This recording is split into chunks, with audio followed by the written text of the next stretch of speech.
형식적으로는 신뢰와 경고를 동시에 보낸 것처럼 그렇게 비춰집니다. 예. 근데 그 내용을 들여다보면은 신뢰라고 하는 것은 다분히 어떤 대통령으로서 공공기관의 장에 대한 그런 일반적인 발언을 하신 것 같고요. 핵심적인 것은 수사기관이, 검찰이 수사를 통해서 자신의 일을 해야지 정치적인 과잉적 행위를 하면 안 된다라는 그런 메시지를 보낸 것 같습니다. 예. 그 엄연히 검찰청법에 검사와 관련된 인사권은 법무부 장관의 제청으로 대통령이 하시는 거거든요. 그거에 대해서 검찰이 어떤 특정한 장소에 법무부 장관을 보고 인사안을 가지고 와라. 예. 이건 사실 상당한 월권이에요. 만약에 그 검찰총장이 인사를 하는데 뭐 고검장이나 지검장이 당신 인사안을 어디 제3의 장소에 갖고 오시오. 이러면 그게 명령이 서겠습니까? 그러니까 아주 상식적인 그런 것도 예. 지금까지 지켜지지 않았던 것을 대통령님께서는 이번에 확실하게 바로잡았다 이렇게 예. 보시면 될 것 같습니다. 김우영 청장께서는 비서관 시절에 대통령을 가까이 모셨으니까 문재인 대통령이 이렇게 yes, no 이렇게 확실하게 입장을 밝히는 스타일은 아니죠. 저희 이 수보회의나 예. 밑에 그 실무적인 회의를 할 때는 아주 단호하십니다. 아, 그래요? 네. 음. 그리고 이제 실무적인 측면에서는 법조인이기 때문에 규정과 원칙을 상당히 강조하시는 편이고. 만약에 오늘 어떤 기자가 네. 문재인 대통령께 혹시 윤석열 검찰총장 임명한 것 후회하지 않으십니까? 이렇게 물어봤다면 그래도 이렇게 똑같이 답을 하셨을까요? 아니면 다르게 답했을까요? 아마 내부적으로 실무적인 얘기에서는 뭐 어떤 본인의 감정을 드러낼 수 있겠지만은 국민들 앞에 기자회견을 하는 자리에서는 그 어떤 감정의 어떤 한 단면을 잘 드러내지 않는 그런 절제적인 스타일이십니다. 예. 네. 김우영 청장은 어떻게 들으셨는지? 그 조국 장관이 법무부 장관으로 취임을 하면서 검찰 개혁을 위한 불쏘시개가 되겠다. 예. 그런 마음의 심경을 밝힌 적이 있습니다. 근데 이제 불쏘시개가 되려다가 다 타버렸어요. 그간의 언론 보도만 해도 수백만 건의 보도가 있었고. 원래 불쏘시개는 태우는 게 아닌데. 그렇죠. 일단 불을 활발하게 태우는 것이 그 기능인데 예. 본인이 이게 다 타버렸습니다. 검찰개혁의 어떤 여러 가지 구상안을 대통령님하고 같이 한참 전에 2012년 그때부터 검찰 또 법무개혁의 안을 작성했던 그런 동지였고 또 민정수석 시절에 지금의 공수처 법안 그리고 검경수사권 조정안 이런 거에 어떤 대강을 확립한 분이 이제 조국 전 장관입니다. 예. 근데 이제 그런 어떤 검찰이라고 하는 무소불위의 권력에 어떤 거기다가 메스를 들이대려고 했다는 그런 이유. 예. 뭐 개인적으로는 여러 가지 뭐 불합리함 또 철저하지 못한 면이 있었겠지만 그것보다 수십 배 되는 어떤 그 검찰에 의한 압수수색과 또 언론의 어떤 확인되지 않은 보도 이런 걸로 거의 한 개인은 그야말로 그 가슴이 완전히 타버렸어요. 이런 데 대한 연민의 감정을 예. 표현하셨고 또 어차피 지금은 이제 재판에 넘어가 있지 않습니까? 그래서 그 재판 결과를 가지고 좀 국민들도 예. 좀 판단했으면 하는 그런 마음을 말씀하신 걸로 봅니다. 예, 김우영 청장은 오늘 문재인 대통령이 잊혀진 사람이 되고 싶다 이런 얘기할 때 좀 마음이 어떠셨어요? 뭐 원래 성격 자체가 대단히 단촐하신 그런 스타일이잖아요. 과잉이나 거품을 싫어하고요. 또 떠들썩하게 어떤 좌중을 뒤흔드는 그런 타입도 아니시고. 그래서 오늘 이 대통령직에 대한 최선을 다하겠다는 거고 뭐 오늘 있어야 할 그 자리에 최선을 다하면은 국민들이 거기에 인정해 줄 것이다. 그리고 마지막까지 혼신의 노력을 다해서 모든 에너지와 체력을 다 쓰겠다는 얘기예요. 그리고 끝나면은 뭐 히말리아나 뭐 산을 좋아하시니까 산을 다니시고 예. 그리고 훗날 일은 훗날 사람들이 이어받아서 알아서 하시라.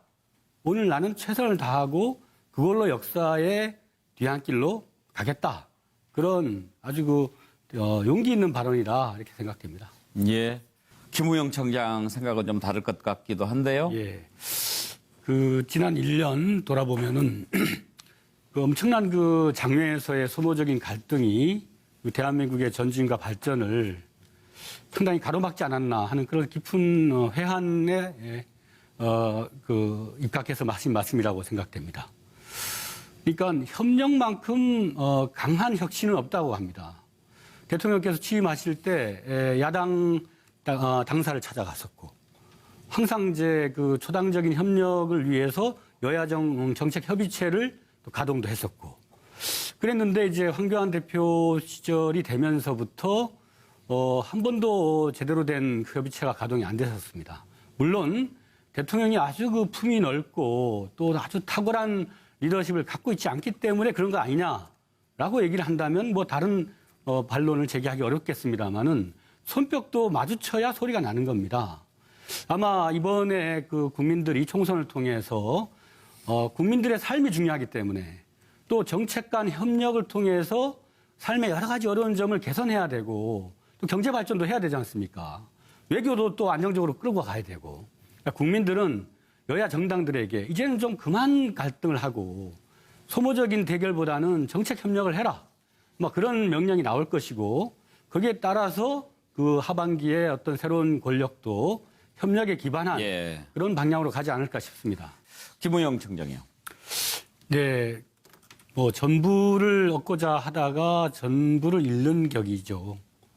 그 전략을 전에도 얘기했습니다마는 그럼 좀 쥐락펴락하고 밀당도 하고 강원 전략을 펴고 그래야 되고요. 또 이인영 원내대표 같은 분은 그 민주주의 그 투쟁을 했던 사람이에요. 그러니까 예. 민주적 절차나 과정을 되게 중요하게 생각하는 사람입니다. 그러면 자유한국당이 좀 더 교섭에 적극적인 자세로 나오면은 충분히 그 대화와 타협을 할 수도 있는 그런 메시지를 처음부터 보냈었거든요. 그래서 이게 싸움을 하려면 지피지기를 해야 백전백승인데 자유한국당은 솔직히 이 더불어민주당의 정치인들의 스타일에 대해서 하나도 연구를 안 하는구나. 그 감정의 어떤 보복 심리, 탄핵에 대한 그런 어떤 복잡한 감정 상태만 가지고 어떤 합리적인 추론이랄까, 어떤 그 계산이랄까 그런 거는 없는 상태에서 예. 빚어진 참극이다 그렇게 생각이 됩니다.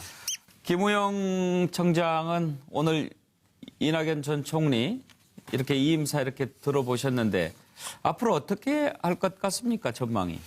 네, 당의 요청에 따라서 당의 선거를 총괄하는 그런 역할을 불가피하게 맡을 수밖에 없지 않는가.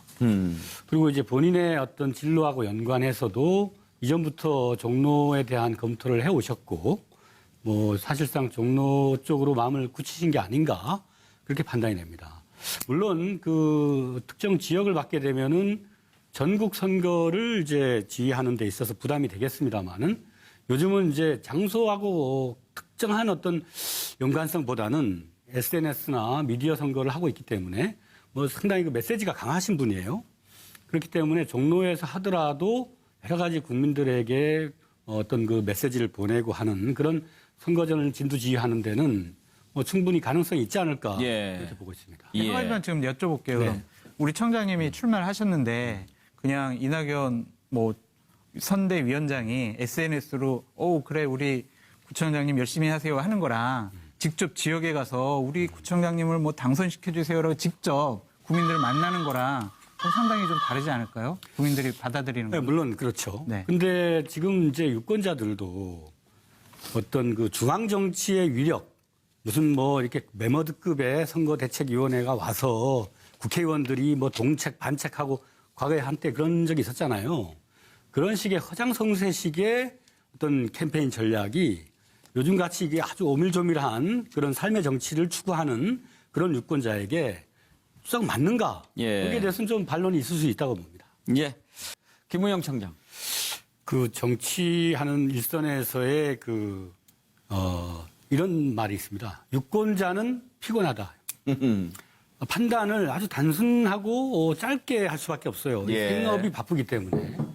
그런 유권자들에게 혼동이 가는 어떤 메시지를 던지거나 그런 어떤 정치 행위를 하는 것은 금물입니다. 예. 그래서 꼼수나 어떤 위성정당, 또 사쿠라 그런 거를 유권자들이 싫어해요. 그거는 진짜 그 정치에 있어서 밑바닥을 경험해본 사람들은 다 느낄 수 있는 겁니다. 예. 그래서 저는 보수는 보다 품격이 있고 예. 정도로 가야만 인정을 받을 것이다. 그래서 이런 꼼수적인 그런 비례 표현을 쓰고 하는 것은 스스로를 위해서 좀 사양하시는 게 좋지 않을까 싶습니다. 민주당은 위성정당 안 만들 예. 만들 생각이 없습니다. 그렇군요. 네. 그렇게 얘기했는데 만들면 곤란하죠. 예. 그렇진 않을 거고요. 예. 이 다당제와 국민의 어떤 다수의 의견을 다양하게 대변하겠다라는 것이 이 준연동형 비례제의 예. 취지니까요. 거기에 충실해야 된다고 생각합니다. 원래 축구 선수는 물론 룰이 중요하지만은 너무 룰을 따지면은 또 실력이 없는 겁니다. 이제 버스는 지나갔고 의회에서 이제 안이 통과가 됐기 때문에 각 정당은 자신들이 평상시에 갈고 닦은 기량을 정정당당하게 승부로서 보여줄 때가 되었다고 생각합니다. 김우영 청장 보시기에는 어떤 점이 가장 큰 난관이 될 것 같습니까? 다분히 정치적 생존을 위한 이제 정치인의 궁여지책으로 나온 거죠. 어떤 그 아래로부터 대중들이 통합을 촉구하고 뭐 예전에 이제 그 DJ YS 단일화 예. 때처럼 뭐 그런 게 없었고 그냥 어느 날 갑자기 위기에 빠진 황교안 대표가 보수 대통합을 들고 나왔어요. 과정이 없고 뭐 중간 결론이 먼저 나왔습니다. 그러니까 국민들은 하나의 이거 어떤 드라마로 이걸 보고 있는데 전혀 감동이 없는 그런 드라마인 거죠. 그래서 이거는 좀 진정성 있는 그런 대안은 아니지 않나 싶습니다.